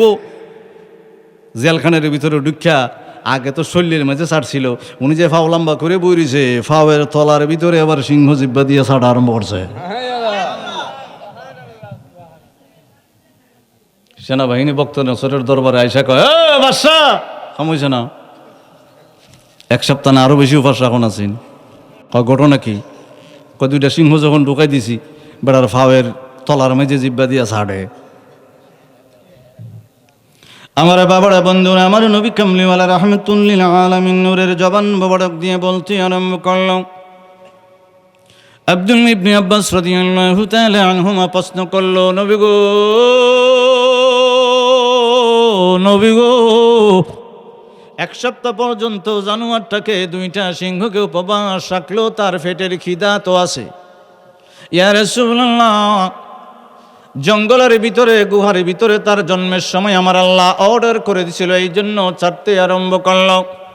আমার নবী, কামলিওয়ালা নবী রাহমাতুল লিল আলামিন, নূরের জবান মোবারক দিয়ে বলে, আব্দুল ইবনে আব্বাস রে, সিংহগুলা যখন ওইটার ভিতরে দেখে জেলখানার ভিতরে ডুইখা গেল, জুইখা যাওয়ার পরে আমার আল্লাহ ডাক দিয়ে বলে, সিংহ রে, এক সপ্তাহ পরিমাণ পেটের ভিতরে খিদা আসে রে, এমন একটা ব্যবস্থা করে দিলাম, পৃথিবীর জমিনে যতদিন বাইসা থাকবে আমার ওই বান্দাটার পায়ের তলার ভিতরে জিব্বা দিয়া চাটলে আর জীবনে খাবার লাগতো না। জিয়ালখানার বাহিরে দিয়ে বাবা তালা মেরে দিল। বক্তে নাসর খবর পেয়ে গেল, আসলো, তার চেহারাটা দেখলো। যখন সিংহ তার রুমের ভিতরে, জেলখানার ভিতরে চাইরা কোনো কাজ হইল না রে, এখন ওই লোকটারে জিয়ালখানার ভিতরে দিনের পর দিন, মাসের পর মাস উপবাস রাখতে আরম্ভ করবি। আল্লাহর বান্দা জিয়ালখানার ভিতরে থেকে থেকে আমার আল্লাহর সাহায্য প্রার্থনা করে, আমার আল্লাহর জিকির করে, আমার আল্লাহকে স্মরণ করতে আরম্ভ করলো। বলে, আল্লাহ, পৃথিবীর জমিনের সব বাদশা যদি বইলা যাইতে পারে, তুমি আমারে বইলা যাইতে পারো না। আমি ধৈর্য ধরলাম, দিনের পর দিন উপবাস থাকলাম, ধৈর্য ধরতেছি, সবুর করতেছি রে আল্লাহ, আমার একটা বিশ্বাস আছে গো, আমার জন্য তুমি খাবার পাঠাইবা। আমার আল্লাহ ডাক দিয়ে বলে, জিবরিল রে, পৃথিবীর জমিনে নাইমা যাইবি, বাইতুল মুকাদ্দাস এরিয়ার নবী হইল আরমিয়া আলাইহিস সালাম।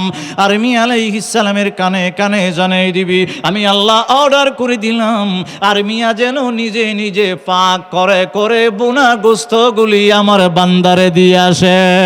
সুবহানাল্লাহ। আরমিয়া আলাইহিস সালাম ডাক দিয়ে বলে, জিবরিল, বাইতুল মুকাদ্দাস থেকে বাবেল তস্তর এলাকার ভিতরে অনেক দূর, খাবার নিয়ে যাইতে যাইতে অনেক দিন লেগে যাবে। জিবরিল আমিন আমার আল্লাহর দরবারে আরমিয়া আলাইহিস সালামের কাছে থেকে ডাক দেয়, আল্লাহ, তোমার নবী আরমিয়া আলাইহিস সালাম বলে, তস্তর যাইতে, বাইতুল মুকাদ্দাস এরিয়া থেকে তস্তর যাইতে অনেক দিন লেগে যাবে। আমার আল্লাহ ডাক দিয়ে বলে, জিবরিল, আমার বন্ধুর জন্য এবং আমার বান্দাটার জন্য আমি বাইতুল মুকাদ্দাস আর তস্তর বাবেল ইরাক শহরটাকে, এই যে রাস্তাটা আছে বিশাল রাস্তা, সপ্তাহের পর রাস্তা লেগে যাবে, আমি আল্লাহ দুইটা রাস্তাকে সংকুচিত করে কাছাকাছি দিয়ে দিব। কি করে দিব? কাছাকাছি দিয়ে দিব। আমার নবী পাক নাজ্জাশী বাদশার গায়বী জানাজা করছে। এখানে প্রশ্ন হলো, যে সময় জানাজার নামাজ, গায়বী জানাজা করছে, লাশ সামনে নাই, এটা নবী পাকের জন্য খাস, আমরার জন্য না। আমরার জন্য না। কেন নবী পাকের জন্য খাস? কেন? কারণ নবী পাক পৃথিবীর জমিনে যত উম্মত আছে নবী পাকের সামনাসামনি। সুবহানাল্লাহ। কারণ নবী পাকের قد أوتي صلى الله عليه وسلم خزائن الأرض ومفاتيح البلاد, চিল্লে বলা যাবে ইয়া রাসূলুল্লাহ। নবী পাকের সামনাসামনি। এখন মদিনা মুনওয়ারায় এক সাহাবী মারা গেছে, রোগাগ্রস্ত ছিল, নবী পাক যুদ্ধের ময়দানে আছেন। এখন জানাজার নামাজ পড়ার জন্য আমার আল্লাহ ফেরেশতা পাঠাই দিয়েছে। ফেরেশতাও যে আইছে, আমার নবীজি যুদ্ধের ময়দান থেকে কইতেছে, আমার মদিনা মুনওয়ারা ফেরেশতাদের নূরানি ডানার কারণে সূর্যের আলো ফেল হয়ে গেছে। সুবহানাল্লাহ। কোন সাহাবী জিজ্ঞেস করতেছি, ইয়া রাসূলুল্লাহ, সাহাবী আবার কেডা? ওমর ফারুক রাদিয়াল্লাহু তাআলা আনহু। আমবাদিল খালকি, বুখারী শরীফের ভিতরে একটা অধ্যায় আছে, আমবাদিল খালকি, বাংলা অর্থ হলো আদি সৃষ্টির অধ্যায়। ওমর ফারুক রাদিয়াল্লাহু তাআলা আনহু বলতেছি, ইয়া রাসূলুল্লাহ, সাহাবারা এই জানাজার নামাজের ভিতরে শরীক হওয়ার জন্য আসছে, এতটুকুই শেষ, তারা জানাজার নামাজের ইমামতিটা করছে কেডা? প্রশ্ন করছে। নবী পাক আছে যুদ্ধের ময়দানে, আর মদিনায় মারা গেছে সাহাবী। একটু খেয়াল, নবী পাক একটু স্তব, কথা বলে নাই। একটু পরে বলতেছে, সাহাবী যে মারা গেল মদিনা মুনওয়ারায়, তার আর যে ছিল, আমি নবী যেন তার জানাজার নামাজ পড়াই। সুবহানাল্লাহ। না আর জোরে এই এক কথায় ইশারা দিয়ে বুঝিয়ে দিয়েছে মুফাসসিরিন কেরাম, মুহাদ্দিসিন কেরাম এই হাদিস পাককে ব্যাখ্যা করতে যায় বলেছেন নবী পাক ওখানেও ছিল, ওখানেও ছিল। নবী পাক যুদ্ধের ময়দানেও ছিল, জানাজার ইমামতিও ছিল। চিল্লায়ে বলা যাবে না আল্লাহু আকবার? মোহাম্মদ নামকে তেহে রাখি অন্তরে, শাফাআতে নূর নবীকে পাই যেন পাশে। ঠিক না কোন না? আমার নবী কামলিওয়ালা রাহমাতুল লিল আলামিন নূরের জবান মোবারক দিয়ে বলতে লাগলেন, বাবা আমার আল্লাহর মিয়া আলাইহিস সালামকে বললেন আমি সংকুচিত করে দিলাম, রাস্তাটাকে সংকুচিত করে দিলাম রে, তুমি হেঁটে হেঁটে যাইতে হবে না, তুমি খাবার পাক করতে আরম্ভ করো। ওই জিয়ালখানার ভিতরে থেকে বাবা আমার আল্লাহর দরবারে দোয়া করতে আরম্ভ করছে, আল্লাহ গো তুমি আল্লাহর সাহায্য চাইতে আরম্ভ করলাম, তুমি আল্লাহকে আমি স্মরণ করলাম, তুমি ছাড়া আমার কেউ আর সাহায্য করতে পারবে না। দিনের পর দিন আমি ধৈর্য ধরলাম, পেটে খিদা নিয়ে আমি জিয়ালখানার ভিতরে বন্দি আছি। কিছুক্ষণ পরে দেখা যায় আরমি আলাইহিস সালাম বাইতুল মুকাদ্দাস এরিয়া থেকে, তস্তর শহরে বাইতুল মুকাদ্দাস এরিয়া থেকে বাবা শত শত মাইল দূরে ওই কুয়ার পাড়ে আইসা যে গর্তটার ভিতরে রাখা হয়েছিল জিয়ালখানার ভিতরে, ওই গর্ত থেকে ডাক দিয়ে বলে, আল্লাহর বান্দা রে, আমার আল্লাহ তোমার জন্য খাবার পাঠাইছে। সুবহানাল্লাহ। উনি ডাক দিয়ে বলতেছে, আমি আল্লাহর স্মরণ করছিলাম, আমার আল্লাহ বুঝি আমার স্মরণ করছে, আমি আল্লাহর কাছে সাহায্য চাইছিলাম, আমার আল্লাহ বুঝি আমার জন্য সাহায্য পাঠাইছে। তখন বাবা কুয়ার পার থেকে, কুয়ার পার মানে জিয়ালখানার ভিতরে একটা কুয়া ছিল বাবা, ওইটার ভিতরে দুইটা সিংহ দুই দিকে বসে আছে, উনি মাঝখানে বসে আছে। জিবরিল আমিন ডাক দিয়া বলে, ও আল্লাহর নবী গো, আরমি আলাইহিস সালাম শুধু আপনারে দিয়া খাবার পাক করাইয়া ওই আল্লাহর বান্দার জন্য খাবার পাঠাইছে তা নয়, কুয়ার ভিতরে যিনি বসা উনাকে আমার আল্লাহ আজকে আমি জিবরাইলের মাধ্যমে নবী বানাইছে। সুবহানাল্লাহ। উলি হন দানিয়াল আলাইহিস সালাম। দানিয়াল আলাইহিস সালাম কুয়ার ভিতর থেকে নবুয়তি পাইছেন, নবী হইছেন। আল্লাহর দরবারে কইতেছে, আল্লাহ তাওরাত কিতাব আমি পড়ছি বাইতুল মুকাদ্দাস এরিয়াতে থাকতে, যেটা মুসা কালিমুল্লাহর কাছে তুমি পাঠাইছিলা। তাওরাত কিতাবে দেখছি প্রতি লাইনে তুমি রাহমাতুল লিল আলামিন আহমদ নাম দিয়ে গুণগান গাইছো। আমি যে আয়াতে পাক তেলাওয়াত করেছিলাম সূরা ফাতিহ 29 নম্বর আয়াতে আমার আল্লাহ নবী পাকের কথা বলেছেন, উম্মতের কথা বলেছেন। উনিও বলতেছেন, আল্লাহ আমি তাওরাত কিতাবের ভিতরে পাইলাম নবী তো নবী, তোমার বন্ধু মুস্তাফা নবী, আখিরি নবী, রাহমাতুল লিল আলামিন নবী, যার কোনো মর্যাদা নাই, যার কোনো মর্যাদার সাথে কারো মর্যাদার মিল নাই, যার তুলনার সাথে কারো তুলনার মিল নাই। আল্লাহর পুরোপুরি ওনার মর্যাদা, কোনো নবী রসুল পয়গাম্বরও ওনার সাথে কোনো তুলনা নাই। আল্লাহ আমি দেখছি মুসা কালিমুল্লাহ তোমার দরবারে ওনার উম্মত হওয়ার জন্য চেষ্টা করেছিল, তুমি মঞ্জুর করো নাই। আমি ওনার উম্মত হইতে চাই না, ওনার উম্মতের দলের গুণগান যেহেতু তুমি তাওরাতের ভিতরে গাইলা, আল্লাহ আমার ইচ্ছা হয় কতদিন পর্যন্ত পৃথিবীর জমিনে তুমি আমারে দানিয়াল আলাইহিস সালাম বলে আমারে রাখবা আমার জানা নাই, আমার ইন্তেকালের পরে পরে যেন উম্মতে মুহাম্মদী তোমার আখির নবীর উম্মতের জল যেন আমার জানাজার নামাজ পড়াইয়া দাফন খাফন করে কবরের ভিতরে দেয়। আমার নবী পাকের হাকিকত বলছিলাম উম্মতে মুহাম্মদীর। কি উম্মতে মুহাম্মদীর মারিফত প্রথম কথা দিয়ে শুরু হয়েছিল না নি? উম্মতে মুহাম্মদের হাকিকতটা কি, মারিফতটা কি দেখেন। নবী পাক আগার আসার মক্কার মুআজ্জামার ভিতরে আসার 800 বছর আগে উনি মারা গেছেন। সুবহানাল্লাহ। কয়শো বছর আগে? 800 বছর। আরেকটার ভিতরে আসছে 1000 বছর। 1000 বছর আগে মারা গেছেন নবী পাক মক্কা মুআজ্জামায় আসার 800 অথবা 1000 বছর আগে। উনি আল্লাহর কাছে আবদার করছিল, আল্লাহ কবুল করে লাও। আল্লাহ জিবরিল আমিনের মাধ্যমে খবর পাঠিয়ে দিছে, যা জিবরিল দানিয়াল আলাইহিস সালামকে বল, আমি তো নবী বানাইলাম তো বানাইলাম, আখিরি নবীর উম্মত দিয়েই তার জানাজার নামাজ এবং কাফন দাফনের ব্যবস্থা করে কবরে পাঠাম।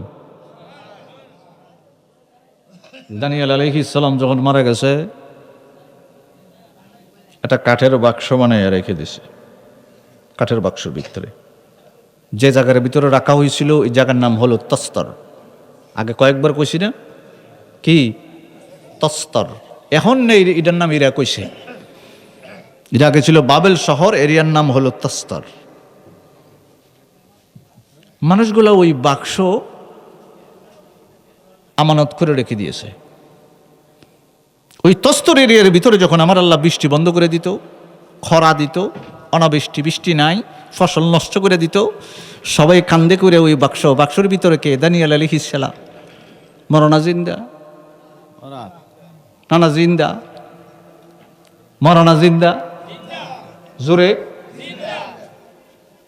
নবীরা কোনো সময় মরে?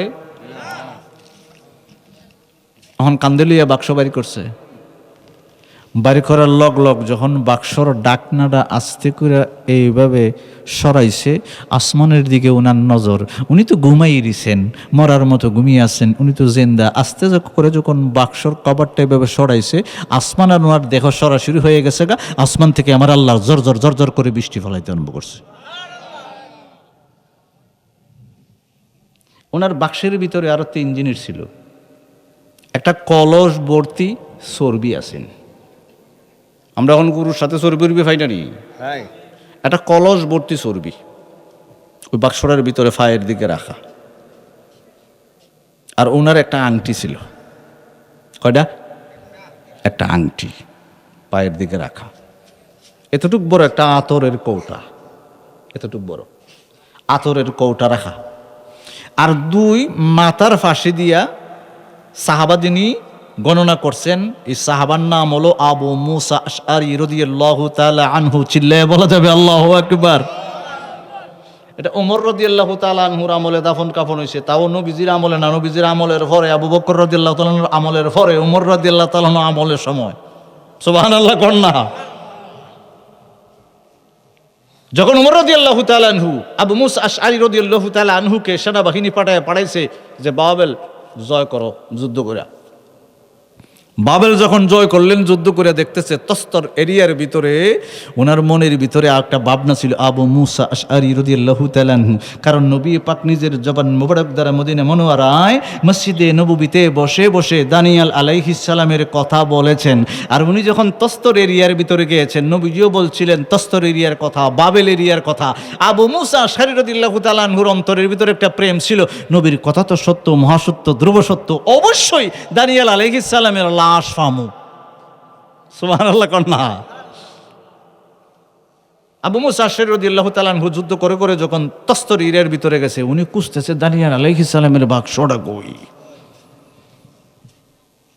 যুদ্ধ যখন জয় করছে, তস্তর এরিয়া সেনাবাহিনী দিয়ে গ্রাউ দিয়া করে, নবী কামলিওয়ালার ভবিষ্যৎবাণী, দানিয়েল আলাইহিস সালামের বাক্স খুঁজো। বাক্স খুঁজে দেখা গেছে নবীজি যা বলছিলেন তা। নবীজি বলছিলেন তার পায়ের দিকে একটা চর্বি ভর্তি কলসি থাকবো। সুবহানাল্লাহ কন্যা। চর্বি ভর্তি একটা কলসি থাকবো, একটা আংটি থাকবো, আতরের একটা কৌটা থাকবো, তার মাথার পাশে 10,000 স্বর্ণ মুদ্রার দিরহাম থাকবো। উনি পাশে গেলেন, গিয়ে সেটা কপালের মেঝে একটা চুমা দিছে। দানিয়েল আলাইহিস সালামের কপালে একটা চুমা দিছে। আংটিটা ভাইয়া লোভ সামালতে পারছে না, আংটিটা লই ওই মুসা আশআরী রাদিয়াল্লাহু তাআলা আনহুর আঙ্গুলে ঢুকাই দিছে। আঙ্গুলে নিয়ে এইভাবে থাকায় দেখছে যে 2টা সিংহ আঁকা দেখা যায়, আর খারে জানি জিব্বা দিয়ে ছাড়তেছে। সুবহানাল্লাহ কইতেন না? আংটির মেঝে অঙ্কন করা। সাথে সাথে এখানে বসে বসে একটা চিঠি লিখছেন ওমর রাদিয়াল্লাহু তাআলা আনহুর দ্বারে, আমরা দানিয়েল আলাইহিস সালামের লাশ মুবারক পেয়েছি, পাশে 10,000 গণনা করেছি, 10,000 দিরহাম পেয়েছি স্বর্ণ মুদ্রা। ওনার পায়ের দিকে চর্বি ভর্তি একটা কলস পেয়েছি, ওনার পাশে একটা আংটি পেয়েছি, এটা আমি হাতে দিছি। এভাবে লেখছেন। সুবহানাল্লাহ। আতরের একটা কৌটা পেয়েছি। এক সেনাবাহিনী বলছেন, গুরানিয়া তাড়াতাড়ি তস্তর থেকে, ইরাক থেকে, বাবেল থেকে মদিনা যাও। কি করবো আমরা?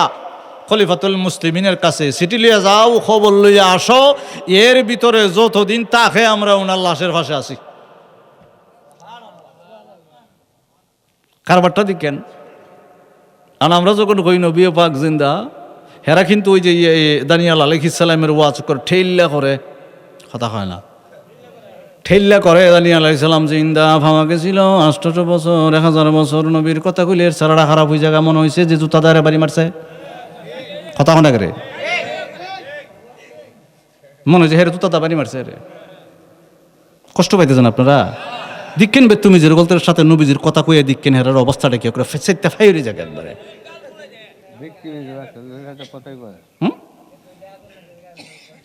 সাহাবারা বসে দিছে গভীর মনোযোগ, ওয়াস্ত শেষ দিকে। আমরা উম্মতে মুহাম্মদের দাম কত, নবী সাই উম্মতে মুহাম্মদের দাফন কাফন। শ্রেষ্ঠ নবীর শ্রেষ্ঠ উম্মতের দল কনকনা শীতের ভিতরে বসে দিয়েছেন, দামরা কত দেখেন। রাহমাতুল্লিল আলামিনের উম্মত হইবার কারণে পৃথিবীর জমিনের সর্বশ্রেষ্ঠ দাম আমরা। তাহলে আমরা দামি, আমরা সারা জীবন তওবা করন লাগে না।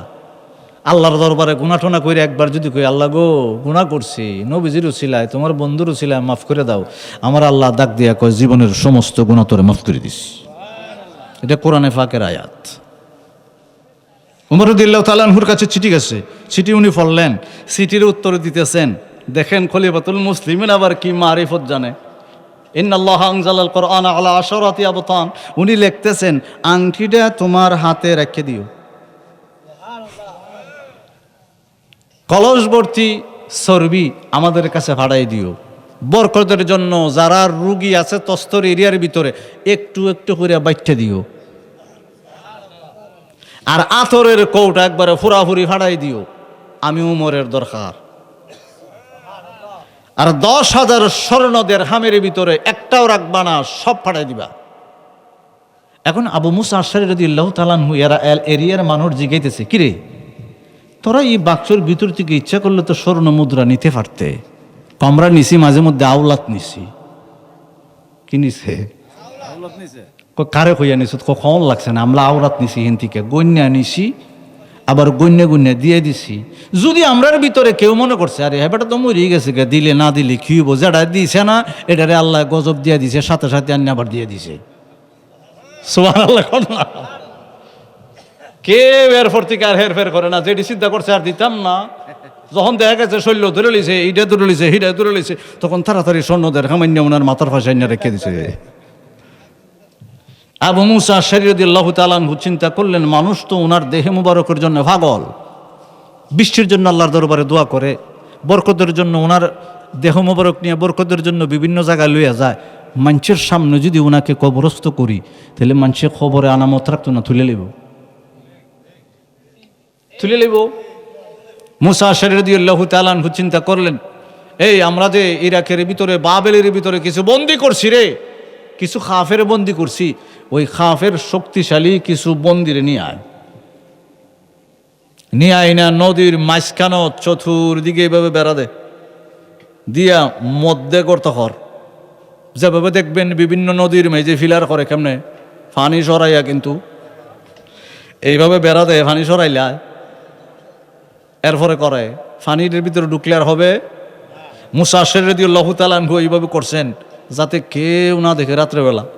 রাত্রেবেলা করার পরে উনি চিন্তা করলেন, আল্লাহ এই যে কাফের দিয়ে করাইছি, কাফের তো বন্দি করছিলাম, এরা তো মারার কথা না, জেলখানের ভিতরে ঢুকাইবার কথা, যদি কাফের গুলারে ছাইরা দেই তাহলে তো আবার দানিয়াল আলাইহিস সালামের খবর যেখানে আছে সবাই খবর পেয়ে লিব। আমার আল্লাহ জিবরিলের মাধ্যমে ইলহাম করে দিয়েছেন, এ জিবরিল ওই অন্তরের ভিতরে, মুসা আশআরীর অন্তরের ভিতরে একটা এলহাম করে দে, বার্তা করে দে, একটা সিঁড়ি ফাড়ায় দেয়, ওই 60টা কাফেরকে যেন ওই জায়গার ভিতরে কতল খইয়া নদীর ভিতরে বাসায় দেয়। সুবহানাল্লাহ। সাহাবাদের অন্তরে কত ভয় ছিল, কাফেররে মারতে ভয়। আল্লাহর হুকুম থেকে জিবরাইল যখন অন্তরের ভিতরে এলহাম করেছেন, মনে রাখবেন এলহাম উনি আসে নাই, এলহাম করেছেন, এলহাম করার পরে বাসায় দিছে, জানাজারের ব্যবস্থা হয়ে গেছে, দাফন কাফনের ব্যবস্থা হয়ে গেছে, কবরস্থ করে রাখছে, কেউ পৃথিবীর জমিনে জানে না।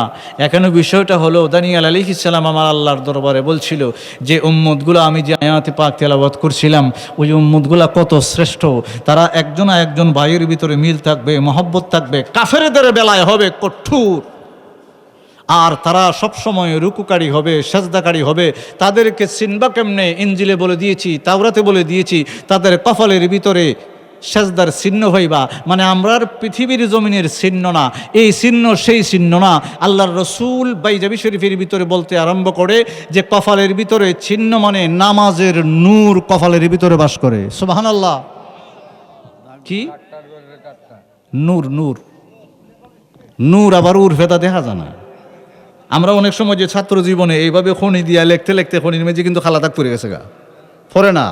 নামাজ পড়তে পড়তে এখানে ওই গড়ার মেঝে ছোট্ট একটা দাগ পড়ে না, তো এই দাগ কিন্তু সেই দাগ না। আল্লাহ রসুল বলছেন এখানে নামাজের চিহ্ন মানে নামাজের নূর, ফরজের নূর, ওয়াজিবের নূর, সুন্নতের নূর, নফলের নূর আমার আল্লাহ কপালের ভিতরে দিয়ে রাখে। চিৎকার করে বলা যাবে সুবহানাল্লাহ।